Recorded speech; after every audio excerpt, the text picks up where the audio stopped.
कैसे जानेंगे कि मेरा सूर्य बिगड़ा हुआ है? कैसे जानेंगे कि मेरा चंद्रमा बिगड़ा है, बृहस्पति बिगड़ा है, गुरु बिगड़ा है, बुध बिगड़ा है, शनि बिगड़ा है? पता कैसे चले? सूर्य ग्रह जिसका मजबूत होता है वो छात्र होगा तो बहुत अच्छा छात्र होगा, वो बिजनेस व्यापार करेगा इंसान तो अच्छा व्यापारी बनेगा, वो नेतृत्व करने वाला नेता होगा तो अच्छी नेतृत्व की क्षमता सूर्य भगवान की मदद से मिलती है। अगर वो राजा होगा तो प्रतापी होगा, योद्धा होगा तो शक्तिशाली होगा, और समाज में काम करने वाला होगा तो बेहतरीन होगा। यानी सूर्य तेज होगा तो सारे तेज हो जाते हैं।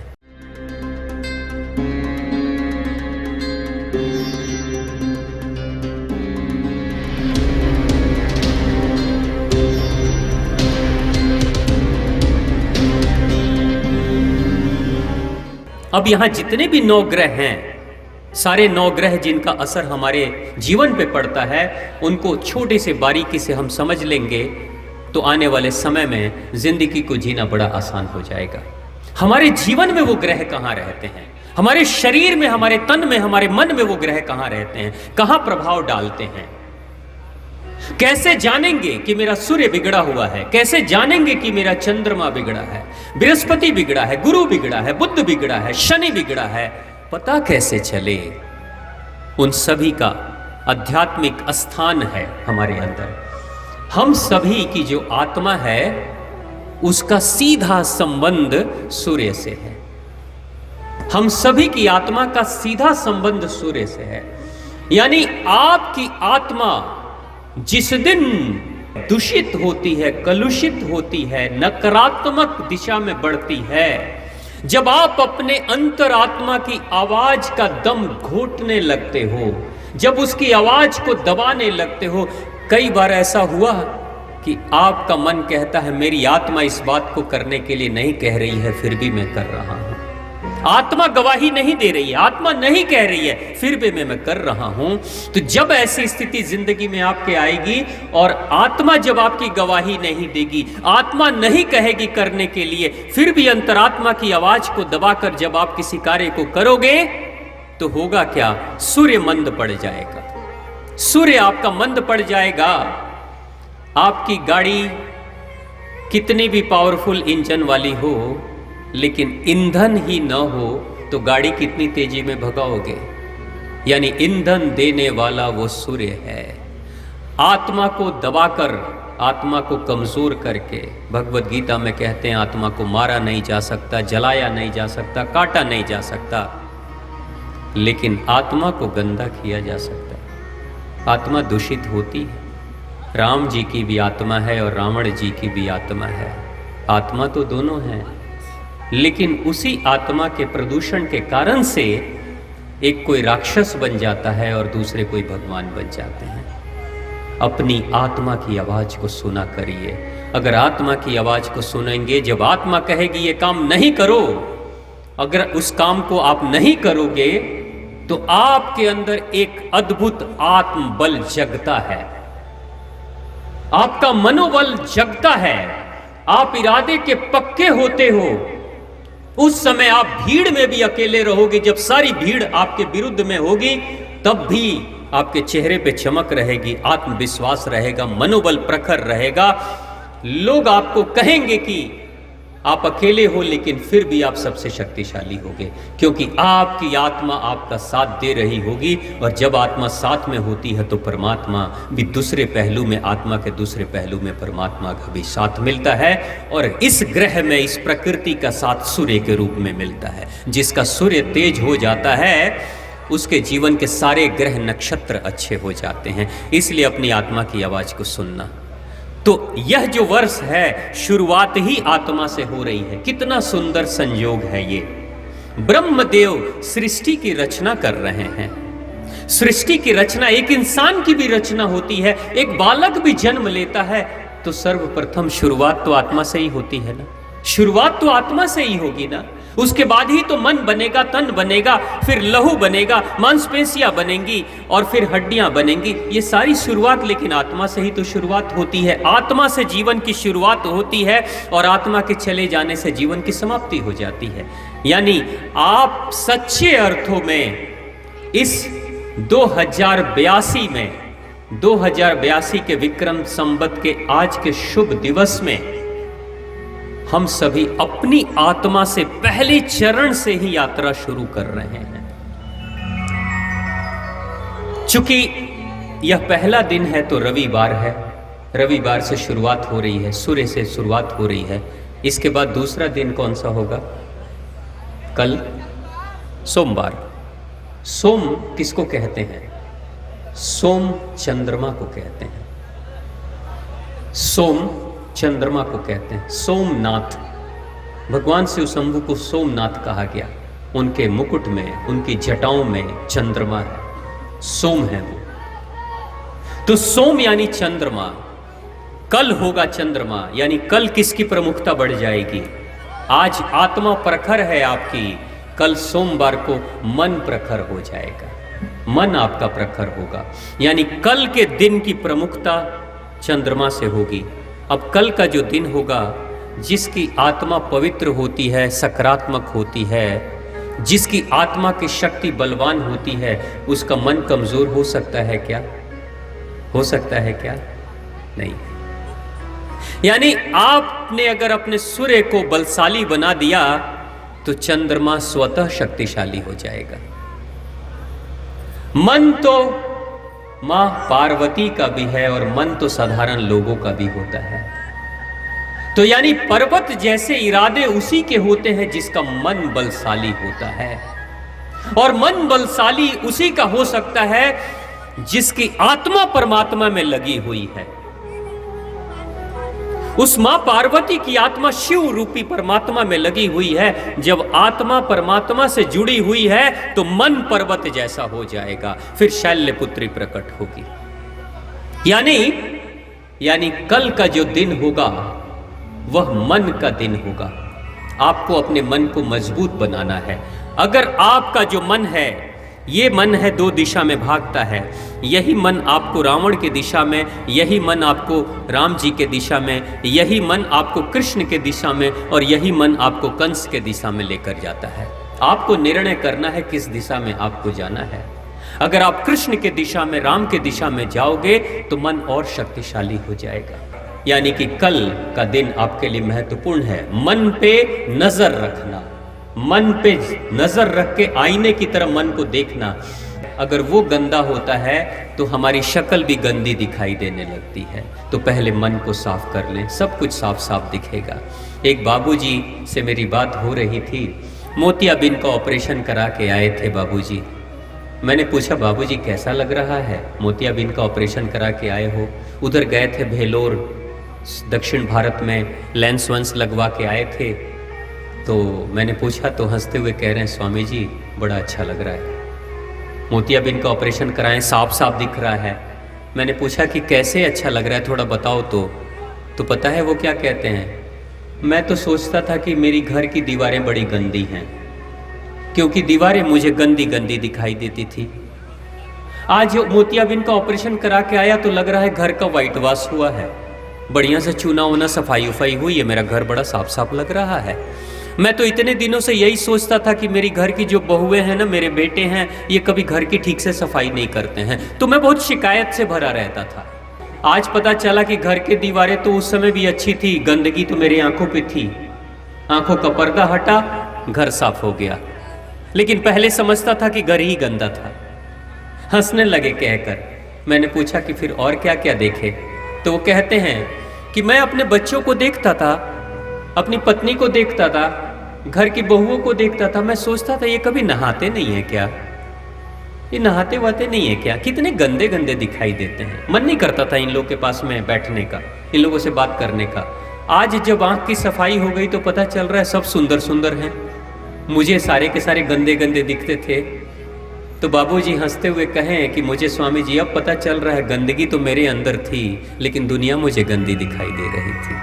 चश्मा जैसा पहनेंगे दुनिया का रंग तो वैसा ही दिखेगा ना। तो बाबूजी दूसरे की सफाई करने में लगे हुए थे, लेकिन जिस दिन मन रूपी नेत्र रूपी आईने को साफ कर दिया, उस दिन पता चला कि ये सारी दुनिया बहुत अच्छी है, गंदगी तो मेरे अंदर थी। यही हालत होती है। जब हमारे मन में प्रदूषण होता है ना, तो सारी दुनिया गंदी गंदी गंदी गंदी सी दिखाई देती है। इसलिए मन रूपी आईने को साफ कर लीजिए।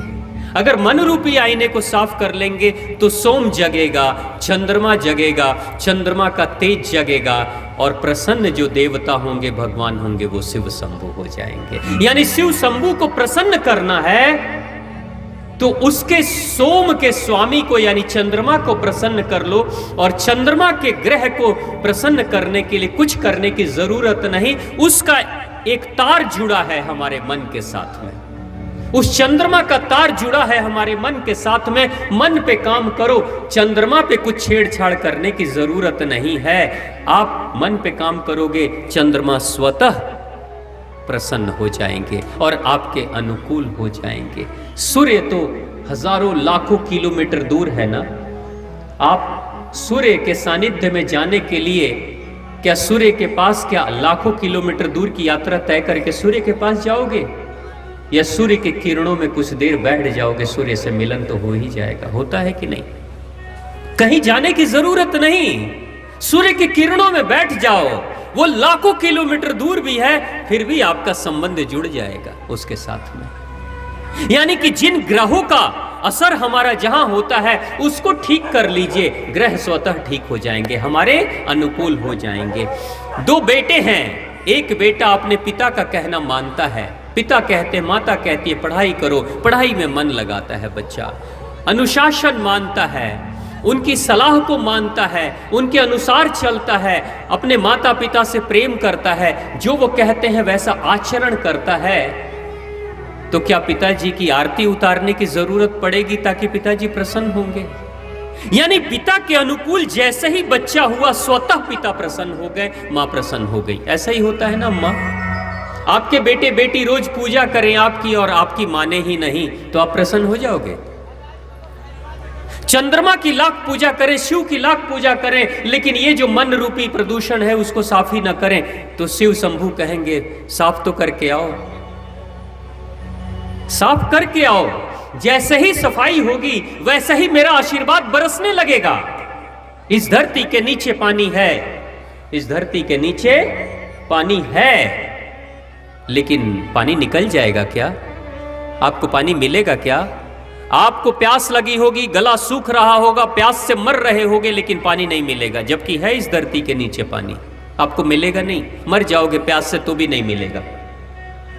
जल रूपी गंगा क्या कहती है? जो धरती के नीचे, धरती के गर्भ में है, वो कहती है मैं तुम्हें मिलूंगी, तुम्हारे गले को तृप्त करूंगी, बस काम तुमको एक करना है, तुम्हारे और मेरे बीच में जो कचरा है ना, ये मिट्टी, ये रेत, ये पत्थर, ये जो कचरा है तुम्हारे अंदर, उस कचरे को हटा दो, निर्मल जल तो मैं हमेशा तुम्हें प्राप्त होने के लिए तैयार हूं। यानी एक जल स्रोत को बनाने वाला, एक बोरिंग करने वाला इंसान जल को, शीतल जल को पाने वाला करता क्या है? बस बोरिंग कर करके, खुदाई कर करके सारा कचरा, मिट्टी, सब कुछ निकाल देता है। शीतल जल तो अथाह है, अनंत है, जन्म जन्म तक पीते रहोगे, कुएं का पानी खत्म नहीं होता।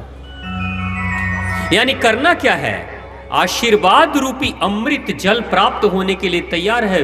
आपके और उसके बीच में जो मिट्टी रूपी कचरा है उसको हटा दो, फिर आशीर्वाद के लिए भीख मांगने की जरूरत नहीं पड़ेगी। आशीर्वाद तो मिलना ही मिलना है। घर में बैठे हो, ठंड से सिकुड़ रहे हो, ठंड आपको लग रही है, भगवान सूर्य देव से कह रहे हो प्रभु बहुत ठंड लग रही, बहुत ठंड लग रही, बहुत ठंड लग रही, कुछ करो। प्रभु क्या करेंगे? कुछ नहीं करेंगे। करना क्या है? उनकी कृपा पाने के लिए घर से बाहर निकलो, धूप में बैठ जाओ, कृपा मिलने लगेगी। बस इतना ही करना होता है। यानी भगवान को प्रसन्न करने के लिए क्या करना? भगवान क्या कहते हैं? मेरी जो शर्तें हैं, मेरी जो स्थिति है, उस स्थिति में आप आ जाओ, आपको मांगने की जरूरत नहीं पड़ेगी, आशीर्वाद तो मिलना शुरू हो जाएगा। तो प्रेम से बोलिए मां आद्य शक्ति, मां भवानी की, मां जगदम्बा, मां परम्बा की। जब आप सोमवार पार कर जाओगे तो कौन सा दिन आएगा? मंगलवार। मंगल ग्रह से आपके उस दिन की शुरुआत होती है।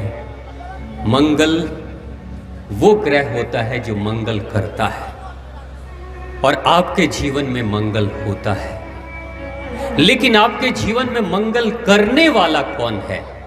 ये देखना है। ग्रह तो ऊपर है, उसका प्रभाव पड़ता कहां है और क्या सुधारें, क्या हम ठीक करें कि वो ग्रह ठीक हो जाएगा। जैसे जिन लोगों का सूर्य कमजोर होता है, अक्सर ज्योतिषाचार्य कहते हैं भगवान सूर्य देव को जल अर्पित करो, अर्घ दो, तभी तो छठ करते हैं ना। छठ का पर्व इस धरती पर सबसे ज्यादा, सबसे पहली बार शुरुआत हुई बिहार और उत्तर प्रदेश के धरती पर छठ का पर्व। आप देखो कि जहां जहां सूर्य की पूजा होती है वहां वहां के लोग बड़े प्रखर होते हैं, उनके अंदर नेतृत्व की क्षमता होती है, ज्ञान विज्ञान बुद्धि तेज बड़ा शक्तिशाली और बलशाली होता है। बिहार वो धरती थी जिस धरती को देवी देवता इतने बार विचरण करने और विहार करने आते थे कि उस धरती का नाम ही विहार पड़ गया, यानी जहां देवी देवता विहार करने जाते हैं वो धरती थी। और सूर्य देव की सबसे ज्यादा पूजा होती थी। सूर्य देव की पूजा करने के लिए ज्योतिषाचार्य कहेंगे कि आपका सूर्य कमजोर है तो शक्तिशाली करने के लिए क्या करोगे, सूर्य को जल दो। सूर्य कहाँ है, जल कहाँ दे रहे हो, लेकिन जल दोगे ना तो जल से छन छन के जो सूर्य की किरणें आएंगी आपकी आंखों में पड़ेगी, आपके नेत्र में जाएगी, आपके पूरे शरीर में जाएगी, तो धीरे धीरे आपका सूर्य बलशाली हो जाएगा। यानी कि करोगे धरती पे यहां कार्य जल देने का, लेकिन आशीर्वाद सूर्य का मिलना शुरू हो जाएगा, है ना। यहाँ जो छात्र बैठे हैं पढ़ाई करने वाले, तो आप लोगों ने एक देखा, एक शीशा आता है गोल सा, उस शीशे में आप किसी चीज को देखोगे तो बड़ा बड़ा करके देखते हो। देखा है आपने, कितने लोगों ने देखा है, हाथ उठाइए। उस शीशे को बोलते हैं मैग्नीफाइंग ग्लास। देखा है बेटा आप लोगों ने, देखा है ना, देखा है। अब एक बात बताओ, उस शीशे से क्या होता है, बड़ा करके देखते हैं, ऐसे ही देखते, बड़ा करके देखते हैं। और कुछ उस शीशे से कुछ कुराफात वगैरह किए हो, बदमाशी किए हो क्या, उस शीशे से कोई बदमाशी किए हो, हाँ क्या किए हो, कुछ किए हो, हंस रहे हो तुम लोग, आग जलाए हो। एक लड़के को मैं देखा, उसकी माँ उसको पीटती थी, मतलब पढ़ाई नहीं करेगा तो पीटेगी, राशन पानी तो देना जरूरी है ना बच्चों को, तभी तो मरम्मत होगी, तो फिर अच्छे से रहेंगे, पीटती थी। अब बेचारा ये क्या करे, तो एक दिन क्या हुआ, माँ बैठ के अपने पड़ोसन माता जी से बात कर रही थी, अपनी सखी से बात कर रही थी, या बेटा वहीं बैठा हुआ था, और माँ बोली थी कि पढ़ाई करो, वो बात कर रही, माँ बैठकर बात कर रही है, उसको कह रही तुम पढ़ाई करो, वो बैठा हुआ पढ़ाई कर रहा है, लेकिन उसके हाथ में वो शीशा था, उस समय वो पढ़ाई करते समय शीशा था। अब दिमाग में कब दिमाग घूम जाए, बदमाशी आ जाए, उसने क्या किया कि बैठे बैठे वहीं पे शीशे को फोकस कर दिया माँ के कमर पे, माँ के कमर पे धीरे से फोकस कर दिया वहीं पे। थोड़ी देर के बाद माँ छटपटाने लगी क्योंकि माँ साड़ियाँ जो पहनती है तो कमर तो यहाँ दिखते रहती है, उसी स्किन पे फोकस कर दिया। और थोड़ी देर के बाद इतनी जोर से चिल्लाई, माँ को पता ही नहीं चला हुआ क्या, शीशा हटा दिया, माँ को पता ही नहीं चला किया क्या, हुआ क्या, छाले पड़ गए वहां पे। यानी आप देखो सूर्य कितना दूर है, लेकिन बस उस शीशे को लेकर थोड़ा सा आपने फोकस कर दिया तो सूर्य से आग लग गई ना। जबकि शीशा न रहे तो दिन भर कागज रहेगा लेकिन आग नहीं लगेगी, बस फोकस कर दिया आग लग गई। सूर्य ने जलाया क्या, सूर्य की शक्ति तो मिल ही रही थी पहले भी, शीशे ने क्या किया, सूर्य की ढेर सारी शक्ति को एक बिंदु पर लेकर वो आ गया, बस आग लग गई। यही होता है आप सबके मन के साथ भी। आप जीवन में कोई काम कर रहे हो लेकिन फोकस नहीं कर पा रहे हो, मन केंद्रित नहीं कर पा रहे हो, काम तो बहुत कर रहे हो, कभी मन भटकता है, कभी खाने पे चला जाता है, कभी मित्रों पे चला जाता है, कभी फिल्म देखने पे, कभी टीवी पे, कभी मोबाइल पे, कभी व्हाट्सएप पे, फेसबुक पे, सब जगह जाते रहता है, मन भटकते रहता है, भटकते रहता है। और आप कहते हो कि मेरे रिजल्ट अच्छे नहीं आ रहे हैं एग्जाम में, आएंगे। लेकिन जो बच्चे बहुत अच्छे पढ़ाई में होते हैं वो एक बार मन को मैग्नीफाइंग ग्लास की तरफ फोकस कर देते हैं, और जहां फोकस कर देते हैं, मन की प्रकृति है, मन को जहां लगा दिया जाता है वहीं मन परिवर्तन कर डालता है, वहीं मन परिवर्तन कर डालता है। जब चंद्रमा पर लोग नहीं गए थे, जब चंद्रमा पर लोग नहीं गए थे, तो ये धरती के वैज्ञानिकों को चंद्रमा के बारे में पता कैसे चला? ये बड़े बड़े दूरबीन बनाया इन लोगों ने, और दूरबीन धरती पर बैठकर दूरबीन से देखते हैं चंद्रमा की सतह को, जो हजारों लाखों किलोमीटर दूर है उसके सतह को देखते हैं। बैठे हैं धरती पर, देख रहे हैं, आंखों से देखते देखते, आंखों के माध्यम से, दूरबीन के माध्यम से अपने मन को पहुंचा दिया चंद्रमा पर, अपने मन को पहुंचा दिया चंद्रमा पर, और बैठते गणित लगाने लगे और अंत में निष्कर्ष पे पहुंचे कि चंद्रमा कैसा है, और चंद्रमा के बारे में बहुत कुछ आप जान गए। आप कहीं बैठे हो, कहीं दूर कोई घर है, और उस घर के बारे में आपको जानना है तो कुछ नहीं करना है, आप या तो सीसीटीवी कैमरा लगा दो, या कोई दूरबीन से उस घर के लोगों को देखते रहो, थोड़ी देर तक देखते रहो। आप बता दोगे घर के लोग खुश हैं, दुखी हैं, लड़ रहे हैं, झगड़ रहे हैं, क्या है। यानी कि किसी भी तरीके से दृष्टि के माध्यम से या दृश्य के माध्यम से आपने अपने मन को जहां पहुंचा दिया, वहां की सारी जानकारी मन प्राप्त कर लेता है। ये मन की प्रकृति है, ऐसे ही होता है ना। यानी कि वैज्ञानिक जहां पे अपने मन को पहुंचा देते हैं उसके बारे में बहुत कुछ जान लेते हैं बिना पहुंचे हुए ही। यानी आपको अपने मन पे काम करना है। अगर बच्चे भी आप अपने मन पे काम करना चाहते हो, जीवन में कुछ अच्छा करना चाहते हो, तो मन को एक बिंदु पर केंद्रित करने का अभ्यास करो, जिंदगी बदल जाएगी। वो मंगलवार यानी मंगल करने वाला। ये मंगल कौन करता है? एक छोटी सी घटना घटी थी। एक जगह पर कुछ वैज्ञानिकों ने प्रयोग किया, जेल में प्रयोग कर रहे थे। वो जो कैदी जेल में थे उनके ऊपर उन लोगों ने प्रयोग किया। प्रयोग क्या था? एक कैदी को वो देखते थे, वो कैदी बड़ा सीधा साधा रहता था। सजा तो मिली थी, कोई गलती की थी तो सजा मिली थी, लेकिन बड़ा सीधा साधा कैदी था, शांत रहता था। दिन में जो भोजन मिलता था जाकर भोजन ले लेता था, शांति से बैठकर खा लेता था, लोगों से बात करता था, प्यार से बात करता था, शांति से बात करता था, पूजा पाठ भी करता था, एकांत में भी बैठे रहता था। लेकिन कभी उसकी शिकायत जेलर के पास नहीं आई। उस व्यक्ति की कोई शिकायत कभी जेलर के पास नहीं आई कि ये कभी किसी से लड़ाई झगड़ा नहीं करता। ऐसा सभी जानते हैं कि इस जेल का सबसे सभ्य इंसान यही है, ये कैदी सबसे सभ्य है, लोग ऐसा मानते थे। अब जो वैज्ञानिक थे उन लोगों ने एक छोटा सा प्रयोग किया। उस जेल के अंदर एक नया कैदी आया था, नया कैदी आया था। और वो कैदी कैसा था? वो कैदी, उसके पास में हथियार पकड़े गए थे। उस कैदी के पास हथियार पकड़े गए थे। हथियार क्यों पकड़े गए? क्योंकि हथियार लेकर वो जा रहा था किसी को मार डालने के लिए, यानी किसी की हत्या करने के लिए वह जा रहा था। तब तक बीच रास्ते में पुलिस को खबर हो गई और पुलिस वालों ने पकड़ लिया, हथियार भी जब्त कर लिया और उसे पकड़कर जेल में डाला, जेल में डाल दिया।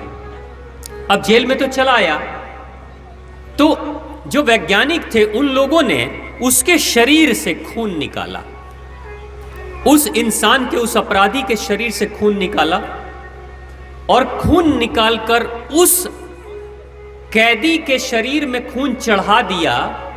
जो कैदी बहुत शांत रहता था उसके शरीर में खून इंजेक्ट कर दिया गया और छोड़ दिया गया।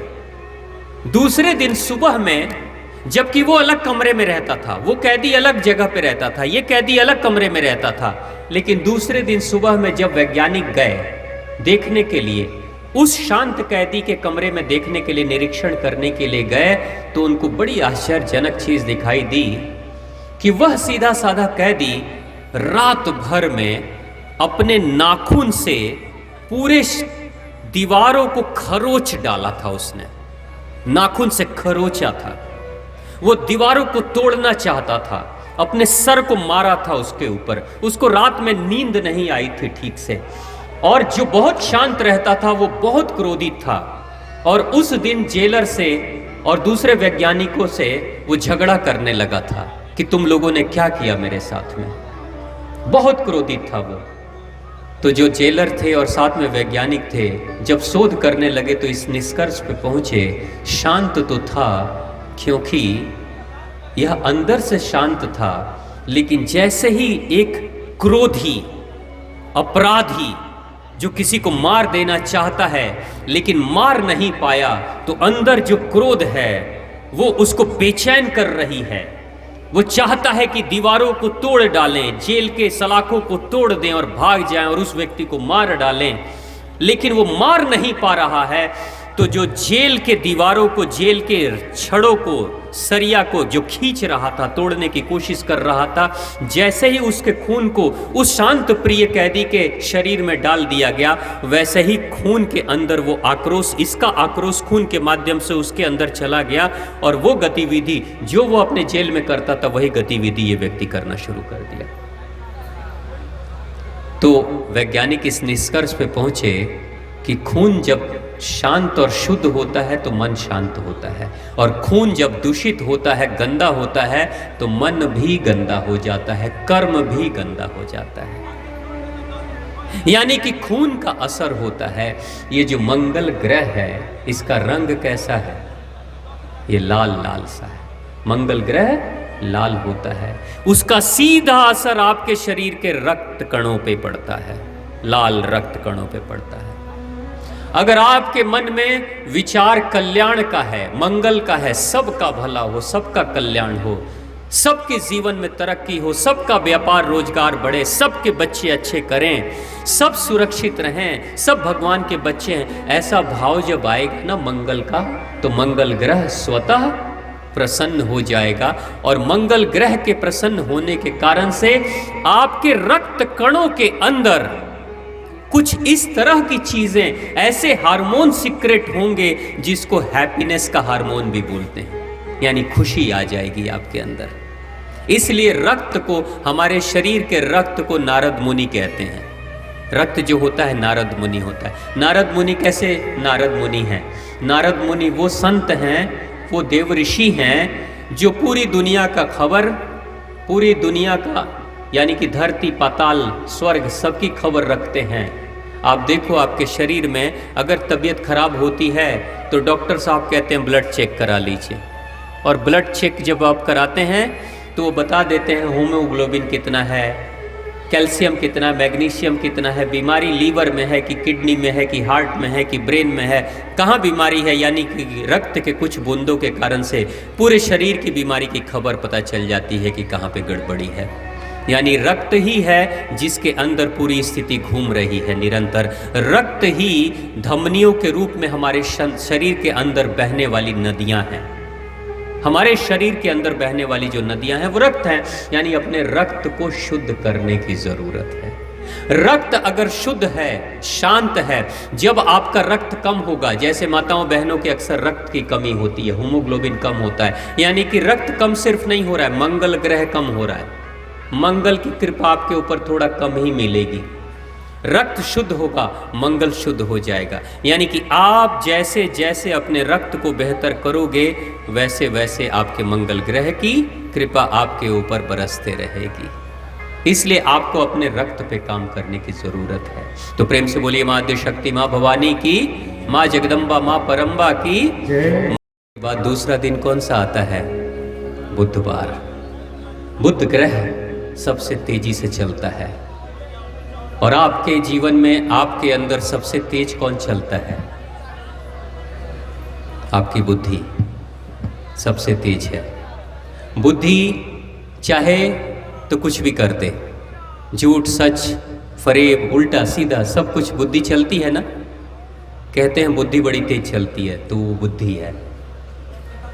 अगर आप अपनी बुद्धि को सकारात्मक दिशा में लगाओगे, अच्छी दिशा में लगाओगे, तो बुध ग्रह शुद्ध होगा, सात्विक होगा, और बुध आपके लिए कल्याणकारी हो जाएगा। यानी आपको अपनी बुद्धि पे काम करना है। अब बुद्धि किसकी अच्छी होगी? लोग कहते हैं ना, तहार तो बुद्धि भ्रष्ट हो गई बटे हो होता है ना, बुद्धि भ्रष्ट बा। तो बुद्धि भ्रष्ट किसकी होगी और बुद्धि अच्छी किसकी होगी? रावण जी कितने बुद्धिमान थे कि नहीं? लेकिन भ्रष्ट हो गई बुद्धि, है ना। तो बुद्धि का मतलब बुद्धि अच्छी किसकी होगी, उसके पीछे 3 चरण है। बुद्धि अच्छी करनी है तो सूर्य यानी आत्मा को शुद्ध करना होगा, मन रूपी सोम को पवित्र करना होगा, मंगल रूपी रक्त को अस्तित्व को शुद्ध रखना होगा। जैसा अन्न वैसा मन, जैसा मन वैसा रक्त, यानी कि अपने अंदर के रक्त को शुद्ध करना होगा। जब जिसके चंद्रमा, सूर्य और रक्त तीनों अच्छे होते हैं, अगर रक्त में गंदगी नहीं, मन में गंदगी नहीं, आत्मा में गंदगी नहीं, तो बुद्धि अच्छी होगी कि बिगड़ेगी बाबूजी? अच्छी होगी, स्वतः अच्छी हो जाएगी। यानी कि बुद्धिशाली इंसान होगा, बुद्धिमान होगा, है ना। अभी हमारी बुद्धि को भ्रष्ट करने के लिए देखो भारत में एक प्रचलन चल रहा है। आज 9 वर्ष हो रहा है ना, 30 तारीख को, 30 अप्रैल को 9 वर्ष है विक्रम संवत। लेकिन 30 के बाद क्या आएगा? कल 31, उसके बाद क्या आएगा? 1 अप्रैल। 1 अप्रैल को क्या करते हैं आप लोग? किसी न किसी को मूर्ख बनाने की कोशिश करते हैं कि नहीं? उसको क्या बोलते हैं? अप्रैल फूल। अंग्रेजों ने हिंदुओं के कैलेंडर को, हिंदुओं के वर्ष को बदनाम करने के लिए जब भारत के लोग नववर्ष मनाते थे, चैत्र प्रतिपदा नववर्ष मनाते थे, तो ये लोग कहते थे ऑल इंडियंस आर फूल, ये सारे भारतीय मूर्ख हैं, इसलिए ये लोग मूर्ख दिवस मनाते हैं। हमारे पूर्वजों को उन लोगों ने मूर्ख कहा और मूर्ख दिवस के रूप में फूल डे कहा, और 1 अप्रैल को हम लोग फूल डे मनाते हैं। यानी हमारे पूर्वजों ने हमको ही मूर्ख कहा, और आज हम उन्हीं का बात सुनकर अपने को ही और मूर्ख बनाने में लगे रहते हैं, और ज्यादा मूर्ख बनाने में लगे रहते हैं। और हम आप क्या करते हैं? एक दूसरे को, जो बच्चे हैं ना, मैंने देखा है, भाई बहन हैं, ये अपने मित्र हैं, ये लोग प्लानिंग करते हैं, ऐसी बुद्धि लगाऊंगा, ऐसा मूर्ख बनाऊंगा कि मेरे झूठ को वो पकड़ ही नहीं पाएगा। होता है कि नहीं? और जब आप मूर्ख बना लेते हो ना, तो बड़े खुश हो जाते हो, बहुत खुश होता है, वाह कमाल कर दिया, क्या बुद्धि मेरी चल रही है। अरे आप समझ नहीं रहे हो कैसा षड्यंत्र भारत के साथ किया। कोई स्कूल बता दो, कोई विद्यालय बता दो, कोई गुरुकुल बता दो, जहां पे किसी बच्चे को झूठ बोलना सिखाया जाता है। माता, आप कभी झूठ बोलना सीखी किसी स्कूल में? गई सीखने? नहीं ना, कहीं झूठ बोलना नहीं सिखाया जाता। आप लोग अपने बच्चे को झूठ बोलना सिखाते हो? अंग्रेजों ने ऐसी चाल चली कि पूरे भारतीयों को, पूरे विश्व को बता दिया कि 1 अप्रैल को कैसे ऑर्गेनाइज्ड तरीके से झूठ बोलो, ऐसी झूठ बोलो कि तुम्हारी झूठ पकड़ी ना जाए, बुद्धि ऐसे लगाओ कि किसी को भी मूर्ख बना दो और मूर्ख बना के खुश हो जाओ। आप बताओ, ये 1 अप्रैल ऐसा एक जश्न मनाया जाता है जब इंसान अपनी बुद्धि को भ्रष्ट करके, दूसरे के साथ गलत बुद्धि का इस्तेमाल करके दूसरे को मूर्ख बनाता है और खुद की बुद्धि को भ्रष्ट कर लेता है। यानी झूठ बोलकर अपने आप को गौरवान्वित महसूस करता है। तो ये काम हम भी करेंगे 1 अप्रैल को, ऐसा ही हम लोग करते हैं। यानी कि ऐसा काम, अगर कोई काम आपकी बुद्धि अगर दूसरे को मूर्ख बनाने में लग रही है, तो मूर्ख तो बना सकते हो, लेकिन भ्रष्ट बुद्धि आपकी हो जाएगी। भारतीयों को भ्रष्ट करने के लिए इस तरह के आयोजन किए गए थे। अपनी बुद्धि को भ्रष्ट मत करना। अगर बुद्धि आपकी भ्रष्ट नहीं है, तब आपका बुद्ध शक्तिशाली हो जाएगा। और बुद्ध जब शक्तिशाली होगा, तो अगला दिन कौन सा आएगा? अगला दिन कौन सा है बुद्ध के बाद? बुधवार के बाद बृहस्पतिवार। बृहस्पति सबसे बड़ा ग्रह है, सबसे बड़ा ग्रह है, और बृहस्पति को गुरु भी कहते हैं। और बृहस्पति के ग्रह की शक्ति को ही, उसके आकर्षण की शक्ति को ही गुरुत्वाकर्षण की शक्ति कहा गया। यानी गुरुत्वाकर्षण की शक्ति बृहस्पति में सबसे ज्यादा है। और वैज्ञानिक शोधों से, भूगोल शास्त्रियों के ज्ञान से यह पता चला है कि इस धरती पर जितने भी उल्का पिंड गिरते हैं ब्रह्मांड से, धरती पे आने वाले होते हैं, और उल्का पिंड बड़े बड़े चट्टान पहाड़ जैसे होते हैं। अगर धरती पे गिरेंगे, टकराएंगे, तो धरती का नाश कर डालेंगे। जहां गिरेंगे वहीं जिंदगी की हानि करा देंगे। तो जो हमारा गुरु है, गुरु ग्रह है बृहस्पति, वो धरती का भी गुरु है, हम सभी का गुरु है, सभी गुरुओं का भी गुरु वही बृहस्पति है। वो हमारे धरती के संतानों की रक्षा करने के लिए अपनी शक्ति से जब कोई उल्का पिंड धरती की तरफ जा रहा होता है अंतरिक्ष से, वो खींच कर अपने पास ले लेता है, खींच कर अपने पास चिपका लेता है, लेकिन धरती की हानि नहीं होने देता है। वो गुरु है। उसी गुरु बृहस्पति जो सबसे बड़ा है, उसको हम गुरु मानते हैं, और उसको गुरु हम मानते हैं तो उसकी कृपा हमारे ऊपर बरसती है। इसलिए तो महाकुंभ में अभी बृहस्पति के ही 12 सालों के चक्र को पूरा चक्र मानकर 12 साल का महाकुंभ बनाया जाता है ना। यानी बृहस्पति को, अपने गुरु को ही नमन और वंदन कर रहे हैं महाकुंभ में जाकर। जितनी बार गोते लगाते हैं, अपने गुरु ग्रह को प्रणाम करके गोते लगाते हैं और कहते हैं मैं शुद्ध हो रहा हूं, अपनी गंदगी को मिटा रहा हूं, हे गुरु ग्रह मेरे ऊपर अपने गुरु रूपी शक्ति की कृपा करो। यानी गुरु ग्रह को ठीक करने के लिए बृहस्पति। तो गुरु किसका अच्छा होगा? गुरु अच्छा होगा तो होगा क्या? गुरु जब अच्छा होता है ना, तो अपने शिष्य को ही गुरु बना देता है। हनुमान जी महाराज के गुरु कौन थे? हनुमान जी महाराज के गुरु स्वयं सूर्य देव थे। सूर्य देव ही गुरु थे। हनुमान जी महाराज जब सूर्य देव के सानिध्य में जाते हैं तो सूर्य देव के ज्ञान से इतने ज्ञानवान हो जाते हैं कि हनुमान जी महाराज ने प्रभु श्री राम की सेवा की थी। यानी प्रभु श्री राम को भी स्थापित करने में, एक राजकुमार को भगवान बनाने में सबसे ज्यादा सहयोग किसका मिला? हनुमान जी महाराज का। यानी कि हनुमान जी महाराज अपने गुरु के सानिध्य में जब गए तो खुद इतने ज्ञानवान हो गए कि परमात्मा जब धरती पे उतरे हैं तो परमात्मा के कार्य को सुचारू रूप से चलाने के लिए सहयोगी हनुमान जी महाराज बन जाते हैं। तो प्रेम से बोलिए हनुमान जी महाराज की, बाके बिहारी लाल की जय। तो हनुमान जी महाराज वही गुरु हैं। अब हनुमान जी महाराज गुरु हैं तो आप भी गुरु ग्रह की वंदना करोगे, उसके अनुरूप चलोगे ना, तो आपके अंदर से गुरु प्रकट होगा। गुरु प्रकट कैसे होगा? ज्ञान के रूप में आप ज्ञानवान बन जाओगे, आप ज्ञानी होगे। बुद्धि का सकारात्मक इस्तेमाल से लोग ज्ञानी होते हैं। और ज्ञानी क्या होता है? ज्ञानी वो होता है जिसको पता है मेरी शक्ति को कब इस्तेमाल करना है, कब प्रयोग करना है, कब प्रयोग नहीं करना है। ज्ञानी को पता होता है।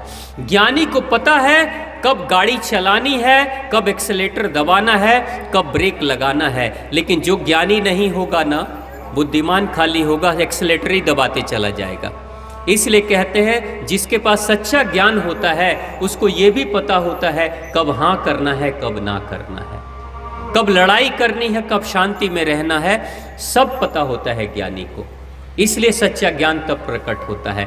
जिसके पास सच्चा ज्ञान प्रकट होगा और बृहस्पति ग्रह अच्छा हो जाएगा तो अगला दिन जो होता है शुक्रवार, शुक्राणु, शुक्र की शक्ति, आपकी ओज की शक्ति, तेज की शक्ति बलशाली हो जाती। आपके व्यक्तित्व में एक अद्भुत निखार चला आता है। आप जो भी काम करोगे, जो कुछ भी आप कहोगे, आपके व्यक्तित्व का प्रभाव चारों तरफ दिखने लगता है। यही कारण है कि कुछ लोगों की बातें लोग नहीं मानते हैं, लेकिन कभी कभी जीवन में कोई आपके जीवन में ऐसा आता है, अगर वो धीमे से भी कह देता है तो आपकी अंतरात्मा कहती है मानो इसकी बात को, और आप मानते भी हो, उसकी बात को इनकार नहीं कर पाते हो। यही ओज की शक्ति है, वही तेज की शक्ति है जो सदियों से भारत में सिखाया गया नौजवानों को ब्रह्मचर्य का पालन करो। सदियों से बताया गया ब्रह्मचर्य का पालन करो।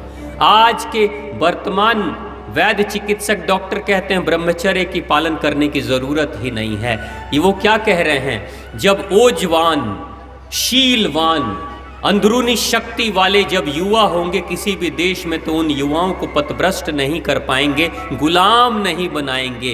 गुलाम तो वो होता है जो मानसिक और शारीरिक रूप से कमजोर होता है। इसलिए इस भारत को कमजोर और गुलाम बनाने के लिए युवाओं को बताया जा रहा है ब्रह्मचर्य पालन करने की कोई जरूरत नहीं। क्योंकि तेजस्वी अगर तुम बन जाओगे तो फिर तुम बात किसकी मानोगे? तुम सत्य के ऊपर अडिग रहोगे।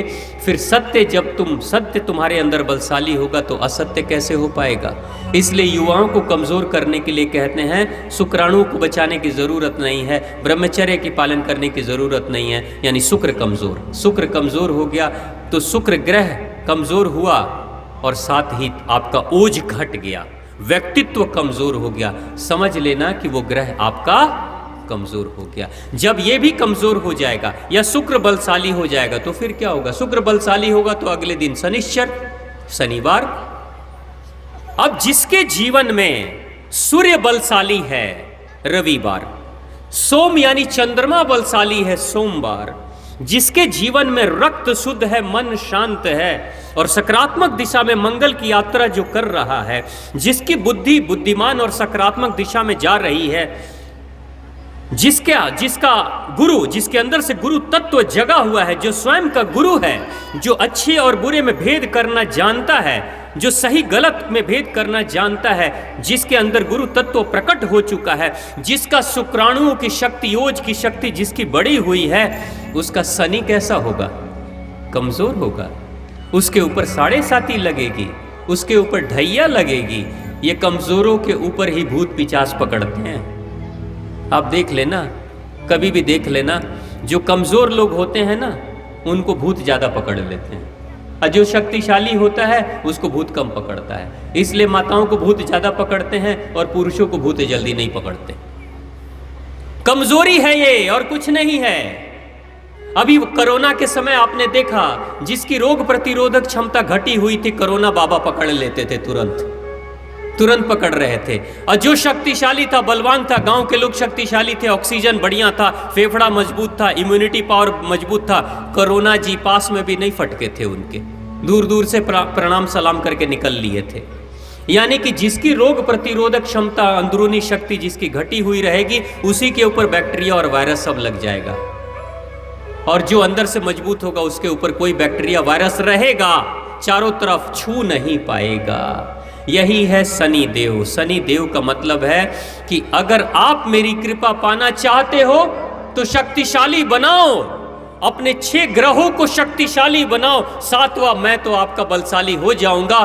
क्योंकि इस प्रकृति का नियम है, टिमटिमाते हुए दीपक को वायु बुझा देती है, लेकिन जलती हुई धधकती हुई अग्नि को वायु और बढ़ा देती है। आपकी अग्नि अगर शांत है, कमजोर है, टिमटिमा रही है, तो शनि देव बुझा देंगे, लेकिन आपकी शक्ति मसाल बनकर जल रही है तो शनि देव और बढ़ा देंगे। और ये सारे ग्रह जब अच्छे हो जाएंगे, सूर्य से लेकर शनि अच्छे हो जाएंगे, तो केतु यानी विचार कैसा होगा? केतु जब दूषित विचार वाला केतु होता है तो राहु डसने लगता है, पाप बढ़ जाता है। विचार को शुद्ध कर दो। जब पाप के विचार ही नहीं होंगे, पाप ही नहीं बढ़ेगा, तो राहु डसेगा किसको, खाएगा किसको? तो इन विचारधाराओं के साथ अगर आप अपने जीवन को चलाओगे तो ये 9 ग्रह 9 दिनों में आपके दुरुस्त हो जाएंगे। तो प्रेम से बोलिए माँ आद्य शक्ति, माँ भवानी की, माँ जगदम्बा, माँ परम्बा की, और आप सभी की जय हो।